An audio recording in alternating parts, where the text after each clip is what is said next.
வணக்கம் யுவர்ஸ்.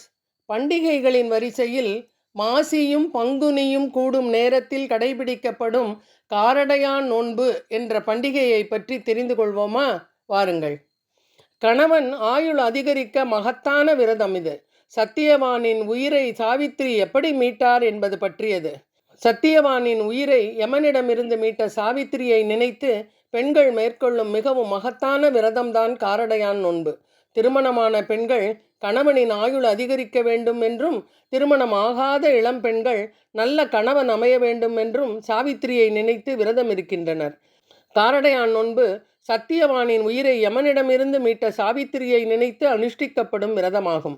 இந்த விரதம் தன் கணவன் தீர்க்க ஆயுளுடன் இருக்க வேண்டும் என்பதற்காக திருமணமான பெண்கள் விரதம் இருப்பது வழக்கம். சத்தியவானை மீட்ட சாவித்திரியின் கதை. மந்திர தேசத்தை ஆட்சி செய்தவர் மன்னர் அசுவபதி. இவரது மகள் சாவித்திரி. மிகவும் சிறப்பாக நாட்டை ஆட்சி செய்த அசுவபதி தன் மகள் சாவித்திரிக்கு ஏற்ற மணமகனை தானே தேர்ந்தெடுக்கும் வாய்ப்பை வழங்கியிருந்தார். பருவ வயதை அடைந்த சாவித்திரி ஒருமுறை வனப்பகுதிக்கு சென்றாள். அங்கு சத்தியவானை கண்டாள். சத்தியவானின் தந்தை சாளுவ தேசத்து மன்னன் துயமத் சேனன் ஆவார். இவர் மிகவும் சிறப்பாக ஆட்சி செய்தார். இருப்பினும் தன் வயது முதிர்வின் காரணமாக கண் பார்வை இழந்தார். அதை பயன்படுத்தி கொண்ட எதிரிகள் அவரிடமிருந்து நாட்டை பறித்து கொண்டு சத்தியவான் மற்றும் அவரது பெற்றோரை காட்டிற்கு விரட்டிவிட்டனர். சத்தியவானுக்கு இழந்த நாட்டை மீட்க வேண்டும் என்ற ஆசை இருந்தாலும் பெற்றோரை விட்டு செல்ல மனமில்லாததால் பெற்றோருக்கு பணிவிடை செய்யும் பொருட்டு காட்டிலேயே வசித்து வந்தார். சத்தியவான் குறித்து அறிந்து கொண்ட சாவித்திரி அவளை மணக்க விரும்பினார். அது குறித்து தந்தை அசுவபதியிடம் தெரிவித்தார். அசுவபதியும் மகள் சாவித்திரியின் விருப்பத்தை ஏற்றுக்கொண்டு சத்தியவானுக்கு திருமணம் செய்து வைத்தார். அரண்மனையில் பல பணிப்பெண்களை தனக்கு உதவியாக வைத்து வாழ்ந்த சாவித்திரி திருமணமான பின் பெண் கணவனுடன் சேர்ந்து வாழ்வதுதானே நியாயம் என்பதால் அவள் சத்தியவானுடன் காட்டில் வசிக்கத் தொடங்கினாள். காட்டில் பல்வேறு சிரமங்களை எதிர்கொண்டாலும் சத்தியவானுடன் மிகவும் மகிழ்ச்சியாகவே வாழ்ந்து வந்தாள்.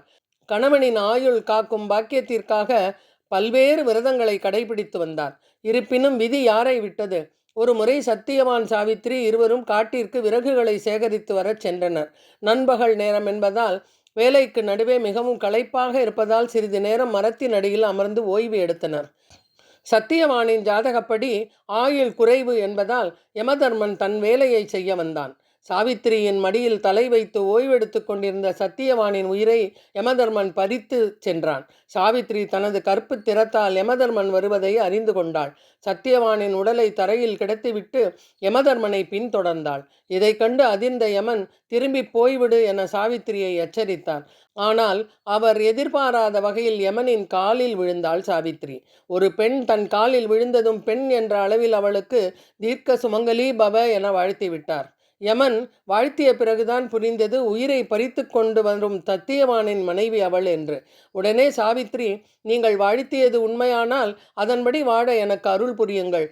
நான் பதிவிரதை என்பது உண்மையானால் என் கணவனின் உயிரை திரும்பித் தாருங்கள் என்றார். சாவித்திரியின் புத்திசாலித்தனத்தை வியந்த யமதர்மன், ஒருவனின் இறப்புக்கு பின் அவனுக்கு மீண்டும் வாழ்வு கிடையாது.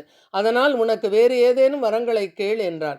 சமயோஜிதமாக யோசித்த சாவித்திரி, என் மாமனார் மாமியாருக்கு மீண்டும் கண் பார்வை கிடைக்க வேண்டும். அவர்கள் இழந்த நாட்டை திரும்ப பெற வேண்டும். என் தந்தைக்கு ஆண் வாரிசு இல்லை என்பதால் அவருக்கு ஆண் பிள்ளை பிறக்க வேண்டும். எனக்கு 100 குழந்தைகள் வேண்டும் என வேண்டினார். சற்றும் யோசிக்காத யமன், நீ வேண்டிய வரங்களை தந்தோம் என்றார். யமனின் வரத்தை பயன்படுத்தி கொண்ட சாவித்திரி, எனக்கு 100 குழந்தைகள் பிறக்க வேண்டுமென்றால் என் கணவன் உயிருடன் இருக்க வேண்டும் அல்லவா? அதனால் என் கணவரின் உயிரை திருப்பிக் கொடுங்கள் என்று யாசித்தாள். இதுவரை என்னை யாரும் பார்த்ததில்லை. உன் பதிவிரதை கற்பின் மகிமையால் என்னை நீ பார்த்தது மட்டுமின்றி என்னுடன் வாதம் செய்து அதில் வெற்றியும் பெற்றுவிட்டாய். அதனால் நீ வேண்டிய வரங்கள் அனைத்தும் கிடைக்கட்டும் என்றார். மாசியும் பங்குனியும் சேரும் சமயத்தில் உன் கணவன் உயிர் பெறுவான் என்றார். இந்த உலகம் உள்ளளவும் உன்னை நினைத்து விரதம் இருக்கும்.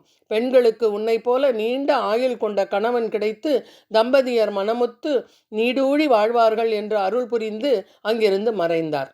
வரத்தை பெற்ற சாவித்திரி கணவனை காட்டில் விட்டு சென்ற இடத்திற்கு திரும்பி வந்து தன் மடியில் கிடத்தினாள். சிறிது நேரத்தில் சத்தியவானின் உயிர் திரும்ப கிடைத்தது. தூக்கத்திலிருந்து கண் விழித்தது போல எழுந்த கணவனிடம் நடந்த விஷயத்தை கூறினாள். காரடையான் நோன்பு எப்போது?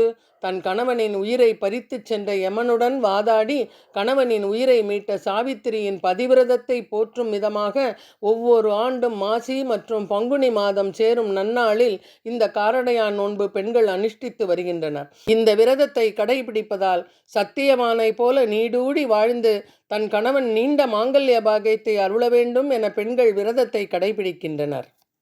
இந்த நோன்பை கடைபிடிக்கும் பெண்கள் மாசியும் பங்குனியும் கூடும் நேரத்தில் அரிசி மாவால் செய்த வெல்லம் மற்றும் கார கொழுக்கட்டைகளை செய்து நைவேத்தியம் செய்து கணவன் கையால் மாங்கல்ய சரடு போல் நோன்புச் சரட்டினை கட்டிக்கொள்வார்கள்.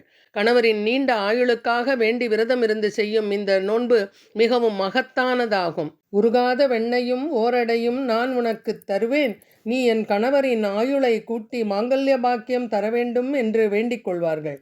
பெண்கள் மாங்கல்ய பலத்திற்காக வேண்டிக் கொண்டு செய்யும் இந்த நோன்பினை யார் வேண்டுமானாலும் விரதம் இருந்து செய்யலாம்.